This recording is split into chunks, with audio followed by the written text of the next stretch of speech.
Senhoras e senhores, meu nome é Zanetti e sejam bem-vindos novamente ao canal Desenho Financeiro. Esse é o terceiro vídeo da série de contabilidade básica para investidores. Veja os cards acima para ver o vídeo de introdução e o vídeo do demonstrativo de resultados do exercício. Vamos entender o que é e a importância do balanço patrimonial, além de como analisar e encontrar algumas vantagens competitivas das empresas através dele.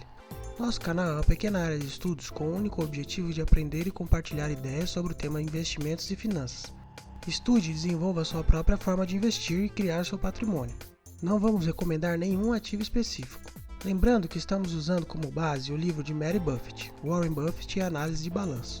Ex-nora de Warren Buffett, o maior investidor do mundo, dono da holding Berkshire Hathaway. Temos um vídeo sobre o Buffett e sua trajetória, e um pouco sobre sua empresa. É só clicar no card que o vídeo irá abrir em outra janela para você. Também utilizaremos dados oficiais das empresas disponibilizadas nas bolsas de valores brasileiras e americanas.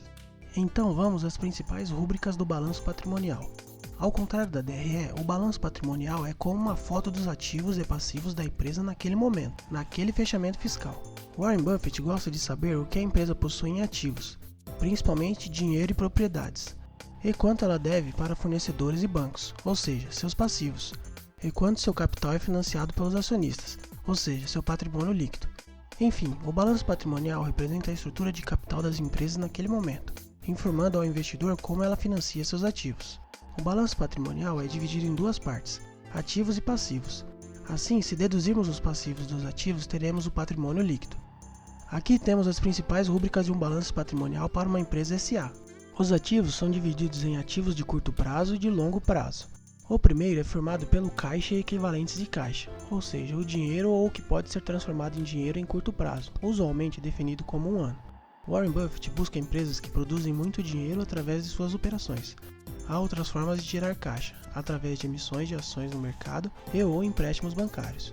É importante manter um caixa para possíveis problemas emergenciais e para rodar o negócio. Devemos avaliar o caixa durante alguns anos para verificar como a empresa está gerando seus recursos. A avaliação do estoque é importante. Uma linearidade dele com o crescimento das vendas é uma situação desejável, pois demonstra estabilidade no crescimento da empresa.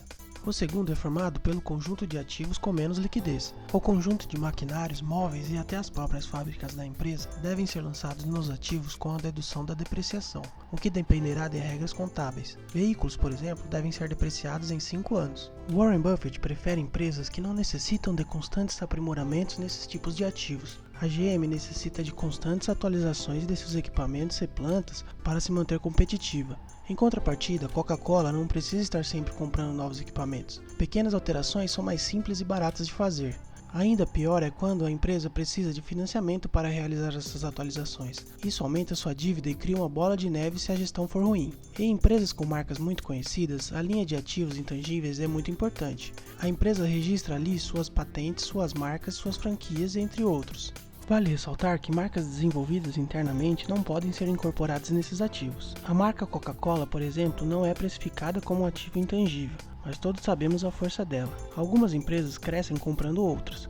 O ágio informado no balanço corresponde à diferença entre o valor pago por uma empresa e seu valor patrimonial. Agora vamos definir a estrutura de capital da empresa ao observar a relação entre passivo e patrimônio líquido em relação ao ativo. A lógica é a mesma dos ativos circulantes. O primeiro grupo de passivos é formado pelos valores devidos aos fornecedores, aos impostos e aos empréstimos com prazo de pagamento em até 1 ano. O segundo é formado pelo mesmo conjunto de passivos, mas com prazo de pagamento maior que 1 ano. Warren Buffett busca empresas que possuem pouca ou nenhuma dívida, com crescimento orgânico a partir da própria geração de lucro e caixa. Devemos ter muito cuidado e avaliar as dívidas da empresa de forma racional. Finalmente, temos o patrimônio líquido, o que realmente pertence ao acionista da empresa. Warren Buffett usa o retorno sobre o patrimônio líquido como uma métrica importante para a avaliação de um negócio, ou seja, o lucro sobre o patrimônio líquido. A Coca-Cola apresenta um número consistente em torno de 30%. Já empresas aéreas como a American Airlines sofrem para ter 5%. Vamos ver dois balanços patrimoniais de empresas, uma brasileira, a WEG, e uma americana, a Nike. Lembro mais uma vez que nossas escolhas não são uma recomendação de compra de nenhum dos ativos. A WEG é uma empresa brasileira que atua no setor de motores elétricos para indústrias e para o uso doméstico, além de desenvolver e implementar projetos de usinas hidrelétricas, solares e eólicas. No canal teremos vídeos sobre o case de diversas empresas viáveis para estudos. A WEG apresenta uma estrutura de capital em que aproximadamente 50% dos seus ativos são financiados por capital de terceiros e os demais 50% através dos sócios. A empresa possui um total de 15,4 bilhões de reais em ativos, 7,5 bilhões de reais em passivos e 7,7 bilhões de reais como patrimônio líquido. Vamos verificar como está a dívida líquida da WEG. Seu caixa menos sua dívida bruta. Para isso, calculamos o caixa ou equivalentes de caixa da empresa, que totaliza 6 bilhões de reais. Já a dívida bruta é a soma dos empréstimos e financiamentos, um total de 3,7 bilhões de reais. Assim, a dívida líquida da WEG é negativa, o que representa uma situação muito confortável, inclusive dentro do setor em que atua, com alta demanda de capital. Já vimos no vídeo anterior que em 2018 a WEG apresentou um EBITDA de 1,8 bilhões e um lucro líquido de 1,3 bilhões de reais. Assim, temos duas relações importantes. A dívida líquida dividida pelo EBITDA, esse número demonstra em quantos anos de lucro operacional a empresa quitaria suas dívidas. A WEG já possui dívida líquida negativa, podendo ser totalmente quitada somente com o caixa. Em geral, esse número pode chegar em até 3, mas cada caso deve ser estudado. Os gráficos da dívida líquida e de sua relação com o EBITDA mostram que a WEG tem um ótimo retrospecto no controle de suas dívidas. Retorno sobre o patrimônio líquido, lucro dividido pelo patrimônio líquido. A WEG apresenta um retorno de 17% sobre o capital do acionista. Nesse caso, quanto maior, melhor.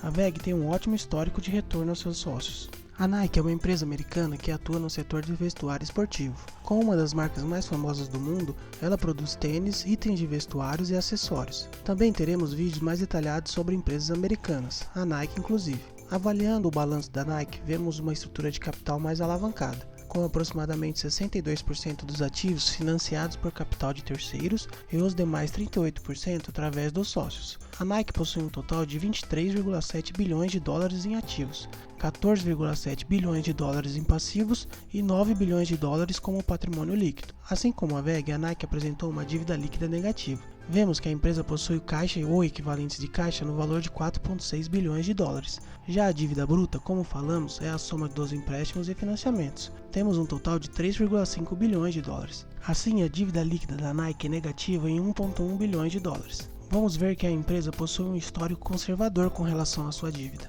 No balanço anual da Nike, temos um EBITDA de 5,6 bilhões e um lucro líquido de 4 bilhões de dólares. Assim, veremos as relações importantes com a dívida da empresa. Dívida líquida dividida pelo EBITDA. A dívida líquida da Nike também é negativa. A empresa trabalha sem alavancagem e praticamente sem dívida. Os gráficos da dívida líquida e de sua relação com o EBITDA mostram que a Nike sempre demonstrou uma estrutura bastante conservadora. Retorno sobre o patrimônio líquido, lucro dividido pelo patrimônio líquido. A Nike apresenta um retorno muito bom de 44% sobre o capital do acionista. Dessa vez, um número bastante superior ao da WEG. No próximo vídeo, vamos estudar os fluxos de caixa da WEG e da Nike. Se você gostou do vídeo, deixe seu like, seu comentário e sua dúvida. Compartilhe com amigos, se inscreva no canal e ative as notificações para novos vídeos. Muito obrigado a todos.